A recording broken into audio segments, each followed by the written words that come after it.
Ada kisah yang luar biasa teman-teman tentang kuasa Nabi menyembuhkan penyakit. Ini kalau Nabi Isa AS menyembuhkan tuli dan bisu, dengarkan bagaimana Nabi SAW menyembuhkan penyakit para sahabat. Dalam riwayat Bukhari, semua saya ambil dalam riwayat Sahih ini, kisah tentang Abu Rafi'. Siapa Abu Rafi' ini teman-teman? Salah satu pimpinan Yahudi, salah satu raja Yahudi yang suka benci sekali dengan Islam, suka memerangi Islam. Tapi dia sembunyi-sembunyi, seperti orang munafik. Kalau ada satu suku Arab mau nyerang Madinah, dibiayai sama dia. Kalau ada perempuan penari hina Nabi SAW, hina Islam, dibiayai sama dia. Kalau ada penyair yang menghina Islam juga dibiayai sama dia. Pokoknya dia bermain di belakang lah. Nabi SAW berkata setelah habis sholat subuh, lalu berkata, siapa yang menyelesaikan urusannya Abu Rafi'? Ini bahasa santun ya. Maksudnya siapa yang bisa bunuh dia itu? Ini orang buat masalah nih. Sedikit-sedikit ada pasukan nyerang, yang biaya Abu Rafi'. Sedikit ada wanita menghina Islam, Abu Rafi' di belakangnya. Penyair, Abu Rafi', semua Abu Rafi' di belakangnya. Nabi SAW bilang, siapa yang bisa bunuh ini? Seorang sahabat Nabi bernama Abdullah bin Abi Atiq radhiyallahu anhu, sahabat Nabi yang mulia. Ibnu Hajar menyebutkan dalam Fathul Bari, Sahih Bukhari, beliau mengatakan Abdullah bin Abi Atiq radhiyallahu anhu ini punya pandangan mata yang rabun. Zaman dulu nggak ada kacamata kan, jadi mungkin punya minus gitu. Jadi agak rabun matanya. Dia mengatakan, saya Rasulullah, saya akan menyelesaikan urusannya. Kata Nabi SAW, baiklah, pergi bawa beberapa temanmu. Abdullah bin Atiq mengajak beberapa temannya, tidak disebutkan jumlahnya, mereka pergi. Tiba di benteng Abu Rafi' malam hari. Kebetulan Abdullah melihat bentengnya ini dijaga oleh beberapa orang dan cuma satu pintu. Dan ini penjaga benteng menghafal mukanya orang yang dalam benteng. Jadi nggak bisa orang asing masuk. Malam sudah ditutup. Maka teman-teman Abdullah mengatakan, kami mau istirahat dulu, hai Abdullah. Izinkan, silakan istirahat di seberang benteng gitu. Abdullah bilang, saya mau lihat dulu, siapa tahu ada jalan untuk masuk. Subhanallah, waktu teman-teman Abdullah pada ketiduran, tiba-tiba saja pintu gerbang benteng dibuka, keluar dari benteng perempuan, anak-anak bawa obor, ribut, suara gemuruh. Ternyata terdengar karena mereka menggunakan bahasa Arab juga waktu itu, orang-orang Yahudi, karena mereka tinggal di Jazirah Arab. Maka mereka si Abdullah dengar, mereka bilang, untanya raja kami Abu Rafi' sedang hilang, carilah. Jadi untanya hilang, dicari sama masyarakatnya, mereka keluar semua. Abdullah melihat ini kesempatan. Kalau dia bangunkan temannya lama lagi, dia jalan sendiri. Dia bilang, saya pun menyelip di antara orang-orang yang masuk sampai akhirnya saya masuk ke dalam benteng. Begitu masuk dalam benteng, dia bilang, saya sembunyi di kandang keledai. Ada kandang keledai, dan keledai ini hewan teman-teman sekalian. Kalau dia mau ngomong, dia bersuara, kalau tidak, dia tidak bersuara. Walaupun ada bom di sebelahnya. Jadi keledai agak berbeda gitu. Dia sembunyi di sebelah keledai ini tidak mau teriak, tidak mau suara kalau dia merasa tidak perlu gitu. Kalau dia bersuara juga buruk. Kata Allah, inna ankaral aswati la sautul hamir, gitu kan. Suara yang paling buruk suaranya keledai. Kata Abdullah, saya sembunyi di kandang keledai. Sampai orang semua sudah masuk, penjaga benteng sudah merasa aman, dia mencantolkan pintu gerbang, lalu mereka pun pergi tidur. Setelah aman, saya pun membuka pintu gerbang, kemudian saya cantolkan dengan batu supaya saya bisa lari. Lalu saya mulai mencari di mana rumahnya Abu Rafi'. Saya melihat ada 2 lantai, ada ruangan 2 lantai. Lantai yang di atas ini ada kayak ada penerang, ada lampu. Zaman dulu orang pakai sumbu gitu kan. Lalu kemudian terdengar di sana suara orang-orang mengatakan Abu Rafi', Abu Rafi'. Maka saya tahu itu adalah rumahnya Abu Rafi'. Di sebelah rumah Abu Rafi' ada rumah-rumah juga pakai pintu dan ada cantolan-cantolannya. Kayak sekarang kita zaman dulu tuh ditaruh terus digembok dari luar gitu kan. Dia bilang begitu sudah dipadamkan lampu sumbunya, semua orang sudah masuk ke rumah-rumah di sebelah. Saya pun naik ke lantai 2, lalu saya menutup semua pintu-pintu itu. Lalu kemudian saya buka pintunya rumahnya Abu Rafi', lalu saya mengatakan, Abu Rafi' ini hafal suara teman-temannya dan sudah gelap. Kata Abu Rafi', siapa itu? Abdullah bilang, begitu saya dengar suara mengatakan dari satu arah, siapa itu? Saya ke sana, saya tebaskan pedang saya, kemudian saya lari keluar. Karena matanya agak gelap dan gelap juga ruangan. Saya ingin melihat cahaya langit yang masih ada di malam hari gitu kan. Ternyata tuh saya tiba di pintu rumah Abu Rafi' belum mati. Dia berteriak kesakitan gitu kan. Maka saya pun mengatakan, mengubah suara saya lagi. Lalu saya mengatakan, ada apa wahai Abu Rafi'? Abu Rafi' bilang, ada orang yang berusaha bunuh saya. Kata Abdullah, begitu saya dengar suara di arah suaranya dia, saya mengejar lalu saya tebas lagi dengan pedang. Kembali lagi ke pintu, ternyata Abu Rafi' belum mati. Kata Abdullah, saya mengubah suara saya ketiga kalinya. Ada apa wahai Abu Rafi'? Dengan suara yang berbeda, gitu kan? Baru Abu Rafi dengan dalam kesadikan, ada orang mau bunuh saya. Kata Abdullah, saya pun mendatanginya, lalu saya pastikan pedang saya tancapkan ke dadanya sampai tulang belakangnya bunyi. Mati, kemudian dia bilang saya tinggalkan. Kemudian saya turun, karena buru-buru, ini sudah ribut di sekitar rumahnya Abu Rafi ini. Dia bilang saya buru-buru turun dari anak tangga, karena buru-buru, akhirnya saya tidak menghitung lagi anak tangga, saya jatuh, tulang kering saya patah. Tulang kering kaki kanannya patah. Radhiyallahu anhu. Beliau mengatakan saya cabut imamah saya, lalu saya ikat kaki saya, kemudian saya berjalan dengan satu kaki keluar sampai menyeberang ke tempat teman-teman saya. Teman-teman saya pun sudah bangun, lalu mereka mengatakan, ada apa wahai Abdullah? Abdullah mengatakan, alhamdulillah Allah sudah menyelesaikan urusan musuhnya. Sudah begini ceritanya, sudah mati. Gitu. Lalu kata teman-temannya, kalau gitu kita pulang ke Madinah, beritakan kepada Nabi SAW. Kata Abdullah, sebentar, saya tidak mau pulang sampai saya pastikan Abu Rafi mati. Kalau kalian mau pulang, pulang aja dulu. Teman-temannya lalu pulang ke Madinah. Abdullah nunggu sampai pagi hari, terbit matahari, habis subuh lah. Biasanya tradisi orang Yahudi kalau ada pimpinan mereka mati, mereka naik ke menara-menara benteng, lalu mereka menyampaikan kalau si fulan mati. Pagi-pagi terdengar suara dengan diteriak-teriakin, Abu Rafi mati terbunuh semalam. Barulah Abdullah mengatakan, saya tenang, dia pulang ke Madinah. Tiba di Madinah diberitakan kepada Nabi SAW. Lalu Nabi mengatakan, alhamdulillah dan semoga Allah membalas sekalian dengan kebaikan. Tapi Abdullah bilang, ya Rasulullah, tapi kaki saya patah. Nih, tulang keringnya patah, nggak bisa jalan. Kata Nabi SAW, ubsut rijlak, luruskan kakimu ke arah saya. Diluruskan, lalu Nabi SAW meludahi lukanya. Ya, Abdullah, kata Abdullah, waktu Nabi SAW meludahinya, tiba-tiba saya bisa loncat dan bisa berlari. Tapi teman-teman, ini ludahnya siapa? Jawab dulu.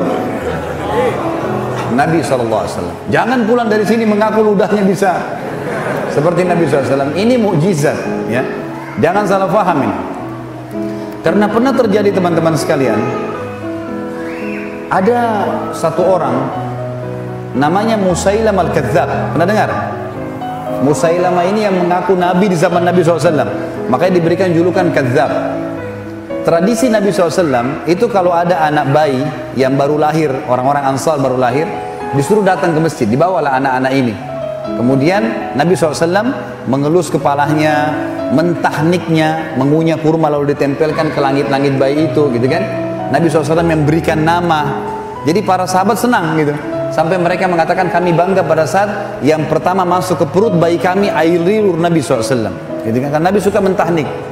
Nah, satu kali Nabi SAW pernah mengelus kepala anak bayi, rambutnya jadi subur. Rambutnya jadi subur bayi itu. Musailamah al-Kadzdzab ada di sekitar Yaman. Pengikutnya banyak. Lalu mereka bilang, hai Musailamah, itu Nabi yang di Hijaz, yang di Madinah, elus kepala anak bayi, subur. Ini ada anak kami, rambutnya sudah subur. Coba elus, siapa tahu bisa lebih subur.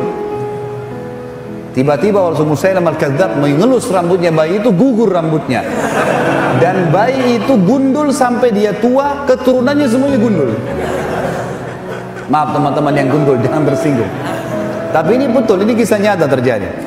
Satu kali juga Nabi SAW pernah didatangi oleh orang Ansar. Lalu kemudian dia berkata, ya Rasulullah, kami sudah gali sumur, sudah setengah mati, dalam digali, airnya tetap asin. Coba lihat ya Rasulullah. Nabi SAW datang. Lalu Nabi SAW berdoa kepada Allah, lalu meludah ke sumur itu. Meludah. Setelah itu airnya asin berubah jadi tawar. Rupanya pengikut Musailamah di Yaman dengar juga tuh. Hai Musailamah, itu Nabi yang di Hijaz tuh ngeludah ke sumur, asin jadi tawar. Ini ada sumur kami sudah tawar, coba kau ludah. Musailamah datang, lalu dia mantra-mantrain, dia ucap-ucapin macam-macam mantranya dia, kemudian dia meludah, berubah. Dalam hadis Bukhari dia katakan, air sumur itu yang tadinya tawar menjadi lebih busuk daripada bau bangkai. Jadi jangan coba-coba. Nah, ini mukjizat Nabi SAW. Riwayat Bukhari yang lain tentang pengobatan Nabi SAW adalah masalah matanya Abu Qatadah radhiyallahu anhu. Abu Qatadah sahabat Nabi yang sangat tampan, gagah. Dalam peperangan teman-teman ada anak panah lepas dari arah musuh, kena matanya, bola mata kanannya kena. Karena kerasnya kena itu dan beratnya anak panah sampai membuat mata Abu Qatadah jatuh. Dalam hadis Bukhari dikatakan ini, matanya itu gelantung. Waktu sahabat-sahabat lihat, para sahabat mengatakan, wahai Abu Qatadah, kami potong aja matamu. Nggak ada solusi lain. Di zaman sekarang saja kedokteran canggih, bagaimana caranya mau dijahit nih? Sudah keluar bola matanya. Kata dia, sebentar. Coba bawa saya ke Rasulullah sallallahu alaihi wasallam. Bawa saya ke sana. Pergilah ke sana. Subhanallah, dari jauh Nabi begitu lihat Abu Qatadah, Nabi senyum. Dan ini kecerdasan Abu Qatadah. Kita lihat nanti dalam banyak kisah teman-teman, sahabat-sahabat yang cerdas waktu Nabi masih hidup, mereka langsung datang ke Nabi minta solusi. Maka mau solusi Nabi mukjizat, gitu kan? Datanglah ke sana, Nabi SAW senyum. Sahabat heran, Abu Qatadah matanya berdarah-darah, Nabi senyum. Langsung Nabi mengatakan, wahai Abu Qatadah, kalau kau mau, Nabi sudah tahu maksudnya apa. Kalau kau mau saya doakan kepada Allah matamu sembuh, bisa, matamu sembuh, tapi tidak ada jaminan surga. Kalau kau bersabar, matamu nggak ada, dipotong aja, maka pasti kau masuk surga. Karena matamu ini jatuh di jalan Allah nih. Abu Qatadah bingung. Pilih salah satunya, sembuh mata tapi tidak ada jaminan surga, atau tanpa mata dapat jaminan surga. Abu Qatadah setelah perang mau nikah. Nikah matanya satu nggak ada, jadi jelek. Apa kata Abu Qatadah dalam hadis Bukhari? Ya Rasulullah, doalah kepada Allah agar mata saya disembuhkan dan saya minta surga. Dua-duanya. Maka dalam hadis ini dikatakan Nabi SAW pun tersenyum, lalu ditarik anak panah itu, lalu Nabi SAW masukkan dengan tangan beliau yang mulia dan didoakan. Begitu dicabut, ada dua riwayat Bukhari. Yang pertama, sahabat-sahabat di situ mengatakan, waktu Nabi SAW mencabutnya, kami tidak bisa membedakan mana mata Abu Qatadah yang rusak tadi. Bukan cuma sekedar masuk dan utuh, darahnya semua hilang, seperti bersih dua-duanya. Abu Qatadah juga mengatakan dalam riwayat yang kedua, pada saat Nabi SAW menarik telapak tangannya, maka saya tidak bisa membedakan mana mata saya yang rusak dan yang bagus. Dua-duanya terang. Ini kuasa Nabi SAW dalam menyembuhkan penyakit. Kira-kira lebih hebat ini atau lebih hebat orang tuli disembuhkan? Nabi Isa AS hebat, tapi jangan lupa Nabi SAW juga punya mukjizat. Ini banyak tidak diketahui oleh kaum muslimin. Kemudian teman-teman sekalian, kita pindah kepada kuasa Nabi SAW terhadap air. Tinggal beberapa poin ya. Ini teman-teman sekalian pernah terjadi dalam hadis Bukhari di Hudaybiyah. Hudaybiyah sebuah wilayah sekitar 80 km dari Mekah. Kalau teman-teman sekarang lagi umrah atau haji, bisa minta kepada travelnya, tolong mampirin kami di wilayah Hudaybiyah. Hudaybiyah itu kebanyakan padang pasir teman-teman, dan di situ banyak peternakan unta. Jadi ke Hudaybiyah itu biasanya orang untuk beli susu unta dan untuk melihat daging unta di situ ya. Kadang-kadang orang membeli dagingnya kalau mereka habis sembeli dan seterusnya. Ringkas cerita seperti itulah. Hudaybiyah ini tepat di perbatasan wilayah haram. Jadi kalau masuk Hudaybiyah berarti keluar dari wilayah haram. Nabi SAW pernah mau umroh pada saat itu 1.400 orang ditahan oleh Quraisy, nggak bisa, gitu kan? Maka terjadilah kesepakatan Hudaybiyah. Ringkas cerita, waktu itu mereka kehabisan air, 1.400 orang kehabisan air. Kata Jabir radhiyallahu anhu, kami membawakan seember air untuk Nabi SAW untuk wudu. Nabi sudah mau pulang ke Madinah, kehabisan air, sudah nggak ada air, tapi Nabi nggak tahu. Dibawalah air untuk wudu, lalu semua sahabat 1.399 berkumpul. Nabi SAW tanya, kenapa kalian kumpul di sini? Kata mereka, kata Jabir radhiyallahu anhu, ya Rasulullah, kami kehabisan air, nggak ada air. Jangankan untuk wudu, untuk minum nggak ada, habis. Di sekitar sini nggak ada air. Air terakhir tinggal di ember anda ini. Anda selesai pakai, kami akan berebut. Maka kata Jabir radhiyallahu anhu, ini saksi bahasan teman-teman, mukjizat yang luar biasa. Maka kata dia, kami menyaksikan baginda Nabi SAW meletakkan telapak tangannya ke dalam ember dan tangannya mengeluarkan air ya non-stop sampai kami semuanya minum, sampai dahaga kami hilang, semua kendi-kendi air kami dipenuhi dan air masih mengalir dari jari telunjuk Nabi SAW. Ini yang saya bilang tadi teman-teman, kalau Nabi Nuh AS berdoa kepada Allah turun hujan dari langit dan keluar air dari bumi, Nabi SAW keluarkan dari telapak tangannya air, mukjizat dari Allah Subhanahu Wa Taala. Ini kuasa yang luar biasa. Dan kata Jabir, jumlah kami waktu itu 1.400 orang dan semuanya berhasil minum dan juga memenuhi kendi-kendi airnya. Teman-teman sekalian, kisah mukjizat yang saya bahasakan mungkin terakhir ya, yang kita sebutkan insya Allah pada malam ini adalah kuasa Nabi SAW terhadap makanan. Ini juga diriwayatkan oleh Imam Bukhari. Kisah Jabir radhiyallahu anhu di perang Ahzab atau perang Khandaq, parit, ya. Waktu Nabi SAW mendengarkan Quraisy keluar dengan 10.000 orang, seluruh suku-suku Arab yang kafir, berikut dengan Yahudi Kainuqa dan Nadhir dari Khaybar, semuanya ikut untuk memerangi Nabi SAW dan ingin membagi-bagi Madinah dengan 10.000 penunggang kuda. Ini penunggang kuda ini sama dengan tank sekarang ya. Memang betul-betul habis Madinah pada saat mereka masuk kalau secara hitung-hitungan militer pada saat itu. Nabi SAW musyawarah dengan para sahabat. Salman Al-Farisi radhiyallahu anhu, sahabat Nabi yang mulia ini dulu perdana menterinya Persia dan dia juga kepala keamanan militer, gitu kan. Maka dia mengatakannya, Rasulullah, kami di Persia, kalau kami sedang terdesak maka kami buat parit di sekitar pintu masuk kami, maka musuh nggak bisa masuk. Kalau ada yang masuk kami serang. Maka Nabi SAW suruh sahabat semuanya buat parit. Ini kalau teman-teman lihat di YouTube sudah ada ceramah sirah tentang perang Khaybar. Panjang lebar saya jelaskan. Ringkas cerita, digalilah parit. Dalam beberapa riwayat ada yang mengatakan yang 7 meter dalamnya, lebarnya 15 meter, yang sulit sekali untuk diloncati oleh kuda. Setiap kali 10 kali 10 meter Nabi SAW taruh 10 orang sahabat dan tidak boleh pulang ke rumah kecuali betul-betul mereka sudah minta izin dengan Nabi SAW. Satu waktu teman-teman, mereka lagi menggali dan dalam kondisi lapar, musuh sudah dekat dengan Madinah, harus menyelesaikan pekerjaan. Ada 2 orang sahabat datang kepada Nabi SAW lalu berkata, ya Rasulullah, kami kelaparan, gak ada makanan. Lalu mereka ngangkat bajunya. Ternyata di perutnya sahabat ini ada 2 buah batu yang diikat. Jadi untuk menghilangkan lapar, batu diikat, lalu diikat dengan keras di perut sehingga ususnya jadi kecil, gitu kan? Sehingga laparnya berkurang. Nabi SAW waktu lihat 2 sahabat ini tidak jawab bapak-bapak. Beliau cuma angkat bajunya dan ternyata di perut Nabi ada 3 batu. Ini jawabannya, saya lebih lapar dari kalian, gitu kan? Maka sahabat yang 2 terdiam. Jabir radhiyallahu anhu lihat pada saat itu. Dia mengatakan, demi Allah, Rasulullah SAW telah tertimpa sesuatu yang sudah luar biasa ini. Sampai lapar ikat batu di perutnya, gak ada yang tahu. Untung ada sahabat yang bertanya gitu. Lalu kata Jabir, ya Rasulullah, izinkan saya pulang ke rumah saya. Kata Nabi SAW, baiklah, pulang. Dia pulang. Dia bilang kepada istrinya, ya, hai istriku, punya makanan gak? Kata istrinya, kenapa? Dia bilang, saya telah melihat sesuatu yang memilukan dari Nabi SAW. Kata istrinya, apa itu? Rasulullah SAW ikat perutnya dengan 3 batu. Masa kita bisa membiarkan itu? Ini lapar, ada makanan. Kata istrinya, persiapan makanan kita adalah 1 sak gandum, ada 1 sak gandum, beberapa kilo gandum, dan ada 1 anak kambing kecil milik kamu di sebelah rumah. Kalau kau mau, potong kambing itu saya buatkan kari, kemudian nanti gandum ini kita buatin roti. Lalu undang Rasulullah SAW makan ke sini. Kata Jabir, pikiran yang bagus.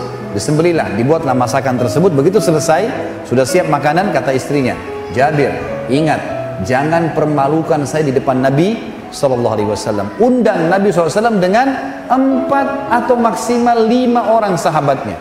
Makanan gak cukup. Ini pas hanya untuk 10 orang paling maksimal. Mereka 5, saya juga sama kamu sama anak-anak harus makan. Kata Jabir, tentu saja. Pulanglah Jabir ke Khandaq tadi. Lalu dia bilang, ya Rasulullah, dibisik-bisik Nabi, ladayya tu'ayyim, ya. Dalam bahasa Arab, makanan bahasa Arabnya ta'am, ya. Tapi kalau makanan sedikit dikasih tasghir dan dikasih kecil, tu'ayyim, artinya saya punya makan sedikit makanan.